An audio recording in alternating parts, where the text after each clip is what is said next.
Welcome to A Guide to Every Deck in EDH. Today we're looking at Zur the Enchanter. Now, what does Zur the Enchanter do? This is one of the old school, typical commanders from a long time ago that people would often play. Not so much anymore, but it's still pretty good. It is a 4 mana Esper commander. It's a 1/4 with flying, and it says whenever it attacks, you may search your library for an enchantment card with mana value 3 or less and put it onto the battlefield and then shuffle. So basically it gets to tutor out 3 mana value enchantments or lower direct onto the battlefield whenever it attacks. So there's many different ways that you could take this. You could take it the Voltron route. You can use it as a toolbox piece. You can stax people out with Zur. You could play a typical Esper mid-range or combo deck that just uses Zur as a value piece. So this version is primarily centered around its ability to put enchantments into play and having a bunch of different options for those enchantments. So here's a list of all the enchantments in the deck, of which Zur can find every single one of them. So they break down into a number of different categories, but just to go through them, we've got all that glitters. This is just a way to make Zur really big if you need to just race people down with it. Aura of Silence taxes your opponent's artifacts and enchantments, and you can just use it as a way to destroy an artifact or enchantment. Black Market Connections is a way to get ahead on cards and mana. Chains of Custody is another removal spell that also incidentally makes Zur get Ward 2. Chains of Mephistopheles shuts off extra card draw. Maybe your opponents have card draw and you don't, so you can use Chains to shut it off if needed. And again, because all of these enchantments are tutorable, you don't have to play any of them. Combat Research is just another way to draw extra cards every turn. Court of Cunning, same deal. Darksteel Mutation is another removal spell. Daybreak Coronet functions as a second beatdown aura in the same vein as like all that glitters, but specifically it lets us get lifelink and vigilance if maybe racing or being low on life is relevant. We're of course going to have stacks pieces like Deafening Silence. Diplomatic Immunity gives Zur Shroud, but it itself also has Shroud, which is important because it means the opponent can't also just get rid of the Diplomatic Immunity. And there's other cards that have the same sort of effect, but this is essentially the best one. Energy Flux as a way of taxing artifacts. Again, it will tax our own artifacts, but we can selectively choose when to tutor this out.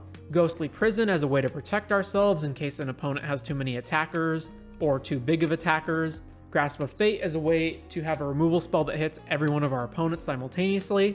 Mana Breach is a stacks piece that says whenever a player casts a spell, they have to bounce one of their lands back to their hand.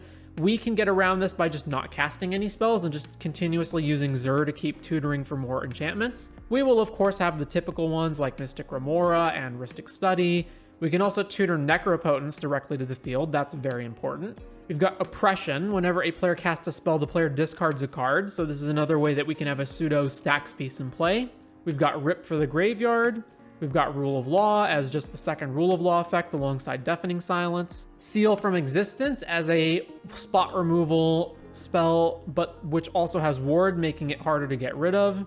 We've got Second Chance, which is a combo piece that I'll talk more about later. Stasis, which is a stacks, basically combo piece because it's a hard lock. Again, I'll talk about that later. Stony Silence as a way to shut off artifacts. Again, same vein as Energy Flux. And then Vanishing as another way of having an aura that protects Zur by giving it phasing. This is for when basically Diplomatic Immunity is not going to work. So primarily against sweepers, this will protect Zur. So apart from that, we've got the rest of our card draw, pretty typical, One Ring, Bulls to Citadel, etc. We've got our combo pieces. So the main combo pieces here are of course going to be Console Oracle. Why wouldn't we have that? But we also have Second Chance. So this is a 3 mana enchantment, and it says during your upkeep, if you have 5 or less life, you can sack it and take an extra turn. Now, the thing is that taking the extra turn is not dependent on sacrificing it. It just triggers, and then regardless of whether you sack it or not, you still get the extra turn. So you can use cards like Tel'Jalad Stylus and Rashadan Pawn Shop, which are artifacts that have an activated ability that puts one of your permanents back into your deck. In Tel'Jalad's case, it puts it on the bottom, and Rashadan Pawn Shop's case, it shuffles it. So you can go trigger on the stack, use Tel'Jalad Stylus to put Second Chance back into your deck, take an extra turn, then you just attack with Zur, you tutor out Second Chance again, and you just do that over and over to take infinite turns. This does require that you're at 5 life, which can be risky, but you also do have cards that put you at super low life, cards like Black Market Connections, Necropotence, etc. So that is another way of comboing outside of the Thassa's Oracle combo. Now you can also use Rashadan Pawn Shop and Tel Jalad Stylus in combination with Stasis to also essentially create a hard lock, or it's not exactly a hard lock, but it's a pretty good stacks lock. So Stasis, of course, says that everyone skips their untap steps. Now the problem with it is that it also has an upkeep cost. So since you're not untapping your own mana producing sources like lands and artifacts, that means that eventually you'll run out of the ability to be able to pay for this. Well, with Pawn Shop or Tel Jalad Stylus, what you can do is you go through your opponent's turns and have none of them untap any of their permanents, and then on the end step of the opponent who's right before you, you just use Tel Jalad Stylus or Rashadan Pawn Shop to put Stasis back into your deck. Then, since you don't control a Stasis on your turn, you'll untap everything as normal, and then you can just use Zur to tutor out Stasis again, pass to the opponents, they don't untap, end step before you're about to go, put it back in your deck, etc., and keep repeating. So there is a way to make that permanently a way of keeping your opponent's stuff tapped if you use cards like Orb of Dreams that cause your opponent's permanents to enter tapped. This deck is not running that, but you could, but the Stasis lock is still pretty good even without that. Then apart from all of that, we have the pretty typical stuff, a bunch of counter spells, some fast mana, Lightning Greaves to protect Zur and give it haste. Similarly, Hall of the Bandit Lord gives it haste. Haste is pretty important because it allows you to immediately attack and tutor for something.